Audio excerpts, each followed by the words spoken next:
BSc अंतिम के गणित के पेपर सेकंड की ऑनलाइन क्लास में सभी का हार्दिक स्वागत है। पिछली क्लास में हमने देखा था कि सीलो का थ्योरम, प्रथम द्वितीय तृतीय थ्योरम पर आधारित सवाल भी देखे थे और तीनों थ्योरम पर आधारित सवाल देखे थे।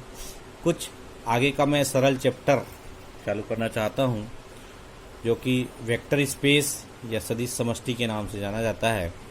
यह यूनिट थर्ड है और यूनिट थर्ड में जो भी क्वेश्चन है वेक्टर स्पेस से रिलेटेड उसको हम देखते हैं।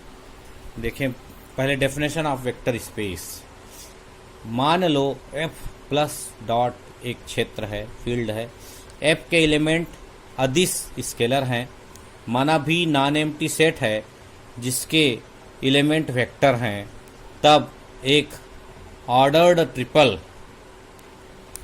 ट्रिपल भी एफ डॉट क्षेत्र एफ पर एक सदिश समष्टि कहलाती है यदि मतलब भी एक नॉन एम्प्टी सेट है जो कि फील्ड एफ में डिफाइन है। इसको हम सदिश समष्टि कहेंगे या वेक्टर स्पेस कहेंगे यदि निम्न तीन गुणों का पालन करता है। पहला, वी ए में एक आंतरिक संयोजन जो कि सदिशों के योग के सापेक्ष आबेली समूह है। मतलब ये है भी में इंटरनल कंपोजिशन जो है योग के सापेक्ष आबेली ग्रुप बनाता है। आबेली ग्रुप का अर्थ ये है कि वी योग के सापेक्ष संवरक, closure, associative, identity, inverse and commutative law का फॉलो करता है। इस आधार पे हम कहेंगे कि वी एक आबेली ग्रुप है योग के सापेक्ष। इतने 5 प्रॉपर्टी जो ग्रुप में हम देखते हैं वो फॉलो करना चाहिए। इसी प्रकार दूसरी प्रॉपर्टी यह है कि वी में एफ का एक बाह्य संयोजन जो कि अदिश गुणा के सापेक्ष क्लोज्ड है। क्लोजर प्रॉपर्टी भी में स्केलर मल्टीप्लिकेशन के अगेंस्ट, जैसे a belongs to F, alpha belongs to V है तो a alpha belongs to V होना चाहिए। इस प्रकार ये दूसरी प्रॉपर्टी है, स्केलर मल्टीप्लिकेशन के अगेंस्ट क्लोज्ड होना चाहिए। और तीसरी प्रॉपर्टी कहलाती है वी में एफ पर अदिश गुणा एक सदिश योग वितरण नियम का पालन करता है। सदिश योग और अदिश गुणा इसके सापेक्ष डिस्ट्रीब्यूशन लॉ नियम का यदि पालन करता है तो इस प्रकार ये तीन प्रॉपर्टी का फॉलो करने वाला वेक्टर स्पेस कहलाता है। नॉन एम्प्टी सेट है वी, चूंकि अतः इसे वेक्टर स्पेस या सदिश समष्टि कहेंगे। चलिए फॉर एग्जांपल है आर ब्रैकेट में आर रियल नंबर और स्केलर भी, आपका फील्ड भी रियल नंबर है, एवं सी कॉम्प्लेक्स नंबर जिसका फील्ड भी कॉम्प्लेक्स नंबर है। साधारण योग और गुणन के सापेक्ष वेक्टर स्पेस है। सामान्य एडिशन एंड मल्टीप्लिकेशन के रेस्पेक्ट में ये आपका वेक्टर स्पेस होगा। तो ये इस प्रकार की चीज़ें हैं जो कि वेक्टर स्पेस शो करता है। R C C vector space है। इसी प्रकार सी आर एक वेक्टर स्पेस है क्योंकि आर सी का एक सब फील्ड है। सी आर मतलब सी कॉम्प्लेक्स नंबर, फील्ड है रियल नंबर, ये वेक्टर स्पेस होगा क्योंकि आर सबसेट है सी का। बट इसका उल्टा देखो, R C is not a vector space. R C का मतलब है आर सी जो है अंदर है फील्ड है, क्योंकि फील्ड रियल नंबर का सबसेट नहीं है इसलिए हम इसको वेक्टर स्पेस नहीं प्रूव कर पाएंगे। नेक्स्ट एग्जांपल है R Q is a vector space. Real number और फील्ड है रेशनल नंबर तो ये वेक्टर स्पेस है। But Q R is not a vector space because R is not a subset of Q. R माने real number, Q माने rational number, subset नहीं है Q का, इसलिए हम इसको वेक्टर स्पेस नहीं कहेंगे। तो ध्यान दीजिए कॉम्पिटिटिव एग्जाम में पूछा जाता है और कहीं और पूछा जाए तो इसको बताने आना चाहिए। नेक्स्ट हम एक क्वेश्चन लेते हैं। क्वेश्चन में हम देखते हैं कि ये कैसे और किस प्रकार से आपका वेक्टर स्पेस बताता है। देखिए v is equal to R square आपका फील्ड है, आर क्रॉस आर, में सदिश योग एवं अदिश गुणन निम्न प्रकार से परिभाषित है। x1 y1 plus x2 y2 इस वेक्टर इस एडिशन है, इसका वैल्यू आए 3y1 plus 3y2 minus x1 minus y2 minus x2 और c into x1 y1 is equal to 3 times c y1 minus c x1। ये आपका डेफिनेशन है for all x1 y1 and x2 y2 belongs to v। ये आपका scalar multiplication और vector addition इसमें define है। हम देखते हैं कि कौन कौन सी प्रॉपर्टी इसकी फॉलो होती है तब यह वेक्टर स्पेस होगा। क्या v हमें दिखाना है, test that is it a vector space. क्या v वेक्टर स्पेस है?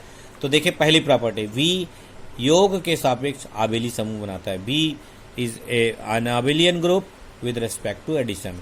तो विद एडिशन के रेस्पेक्ट में आबेली समूह ग्रुप बनाने के लिए पहली property closure property. Closure property चूंकि डिफिनेशन में है a plus a belongs to v, b belongs to v implies a plus b belongs to v आना चाहिए। a माने पहला एलिमेंट x1 y1, दूसरा element x2 y2 belongs to b है। तो दोनों को एडिशन करके देखें x1 y1 plus x2 y2 is equal to जो डिफिनेशन में लिखा है 3y1 plus 3y2 comma x1 minus x2। तो इसके अनुसार ये क्लोजर प्रॉपर्टी फॉलो होता है। लेकिन देखें एसोसिएटिव प्रॉपर्टी, 3 एलिमेंट लें x1 y1 x2 y2 x3 y2 belongs to v। देखें तीनों का सम लेते हैं तो क्या क्लोजर प्रॉपर्टी फॉलो होता है? इसका प्रॉपर्टी फॉलो होता है कि नहीं होता? x1 y1 plus x2 y2 plus x3 y3। तो x1 y1 plus x2 y2 जैसे लिया तो ऊपर का हमने क्लोजर प्रॉपर्टी में दिखाया था वैसा इसका वैल्यू आएगा। और दूसरा जब वैल्यू आ गया 3y1 plus 3y2 minus x1 minus x2 और दूसरी वैल्यू है x3 y3। अब देखिए इन दोनों को इसमें हम ये जो फार्मूला दिया है उसको यूज़ करेंगे तो 3 आप minus x1 minus x2 y पहले है इसलिए minus x1 minus x2 plus 3y3, दूसरा एलिमेंट 3y3 हो जाएगा, माइनस यहाँ x1 माइनस x2 आता है तो x1 है 3 minus 3y1 minus 3y2 minus x3। अब इसको विस्तार से लिखेंगे तो इस प्रकार से 3 को बाहर यदि निकालते हैं तो x1 plus x2 minus y3 आ जाएगा और दूसरे में 3 minus 3x1 minus 3y1 minus 3y2 minus x3। इस प्रकार ये जो एलिमेंट है ये v का एलिमेंट नहीं है। v के एलिमेंट में देख रहे हैं सर, फर्स्ट एलिमेंट में 3 मल्टीप्लाई, सेकंड एलिमेंट में कुछ भी नहीं आना चाहिए। फर्स्ट एलिमेंट में y1 y2 आया, सेकंड में x1 x2 आना चाहिए, तो इसमें मिक्स आ गया है, इसलिए ये जो एलिमेंट है v के एलिमेंट नहीं है। does not satisfy the associative law with respect to addition, so v is not a vector space। तो वेक्टर स्पेस का कोई भी क्वेश्चन आए यदि इसकी प्रॉपर्टी को फॉलो नहीं करता तो उसको वेक्टर स्पेस नहीं कहेंगे। चलिए एक थ्योरम देखते हैं, वेक्टर सब स्पेस का थ्योरम। जैसे ग्रुप में सब ग्रुप प्रूव करने का एक थ्योरम था वैसा ही यह क्वेश्चन है। थ्योरम लिखते हैं, the necessary and sufficient condition for a non empty subset W of a vector space V of f to be a vector space V if is A belongs to B belongs to F, alpha beta belongs to W implies A alpha plus B beta belongs to W। यदि ऐसा हम prove कर देते हैं तो ये vector space subspace की property होती है। तो नेसेसरी सफिशिएंट दोनों कंडीशन है। सर फर्स्ट देखते हैं, the condition is necessary. Condition is necessary let W be a vector space of V of f, ये मान लेते हैं। Then we have to show that AB belongs to F, alpha beta belongs to W implies A alpha plus B beta belongs to W। ये हम prove करेंगे। For this, let W must be closed under the addition and scalar multiplication। क्योंकि W vector space मान लिए, vector सब space, then it is follow the property of vector space. W को हम सब स्पेस माने हैं तो निश्चित है ये वेक्टर स्पेस के सारे गुणों का पालन करेगा। तो सबसे पहले देखते हैं A belongs to F, alpha belongs to F implies A alpha belongs to W, A B belongs to F, beta belongs to W implies B beta belongs to W।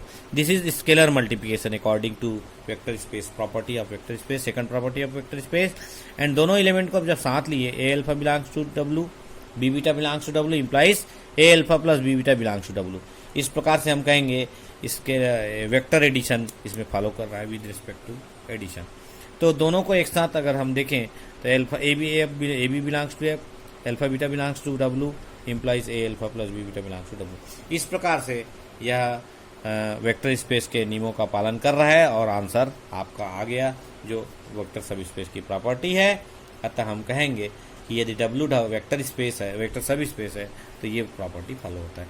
दूसरा, द कंडीशन इज सफिशिएंट। उल्टा चलते हैं, यदि हम मान लेते हैं a B belongs to F, alpha beta belongs to W, तो implies a alpha plus B beta belongs to W. यदि हम मान लेते हैं इसको, then we have to show that W be a सब space of V of F. सब space of V of F, ये हमको प्रूव करना है। इसके लिए वेक्टर सब स्पेस प्रूव करने के लिए वेक्टर स्पेस के सारी प्रॉपर्टी इसमें फॉलो अप होना चाहिए। एडिटिव, इनवर्स, एडिटिव, आपका इन आइडेंटिटी एलिमेंट, ये सारे एलिमेंट इसमें प्रेजेंट होना चाहिए, तभी हम वेक्टर स्पेस फॉलो करें। Consider A equal to 1, B equal to 1, then we get 1 1 belongs to F, alpha beta belongs to W, implies alpha plus beta belongs to W. W is closed under vector addition.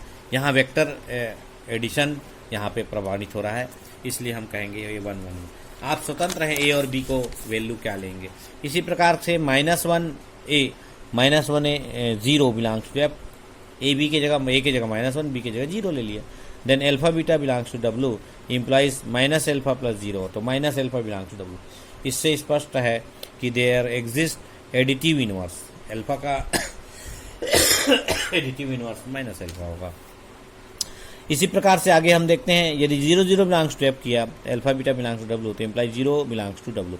0 be the additive identity element is present here, तो 0 vector is identity element in W. तो इस प्रकार से identity element, additive inverse, additive आपका vector addition, ये सारी property हैं। Scalar multiplication already है इसमें। Above property shows that W is subset of V and W is commutative and associative as well. जब ऑलरेडी कम्यूटेटिव और एसोसिएटिव हो जाएगा, क्योंकि सारी प्रॉपर्टी इसमें W का है, W is A subset of V। So now A 0 belongs to F, alpha beta belongs to W, तो A alpha belongs to W। ये this shows that it is closed under scalar multiplication।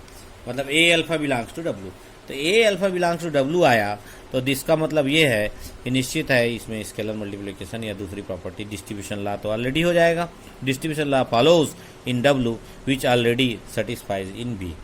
तो ये तीनों property लगभग vector space के follow कर रहे हैं, तो हम इस आधार पे कह सकते हैं above property shows that W is a सब space of V। W is a सब स्पेस ऑफ V कह सकते हैं।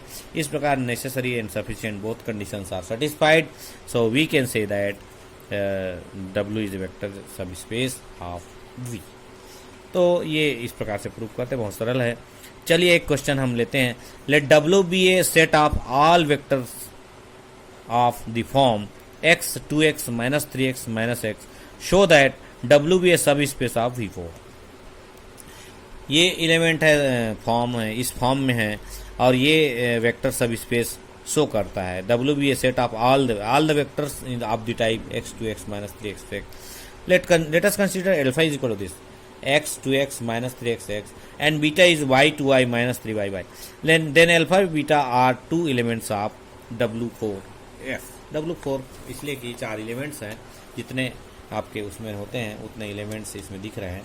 तो हम ए बी ए 2 एलिमेंट लेते हैं। Let us consider a B belongs to F. हमको वेक्टर सब स्पेस शो करने के लिए a alpha plus B beta follow करना है। A alpha plus B beta जो भी वैल्यू आती है इसके एलिमेंट के फॉर्म में आना है। x 2x minus 3x x इस फॉर्म में आ गया तो हम कहेंगे ये वेक्टर सब स्पेस।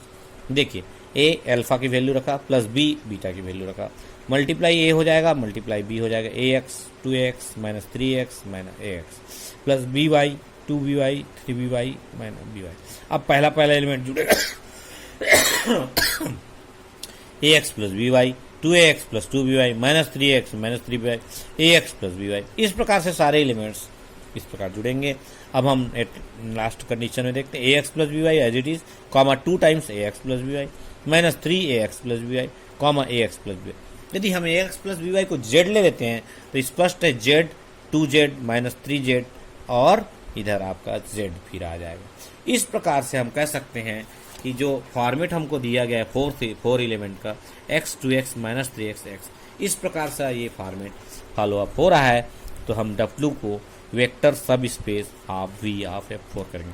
कोई भी क्वेश्चन वेक्टर सब स्पेस का है, prove that this is vector सब space, then we can define, yeah, we can prove that AB belongs to F, alpha beta belongs to W, then implies that A alpha plus B beta belongs to W आना चाहिए। इस प्रकार आज का यह lecture यहीं पे समाप्त होता है। Thank you.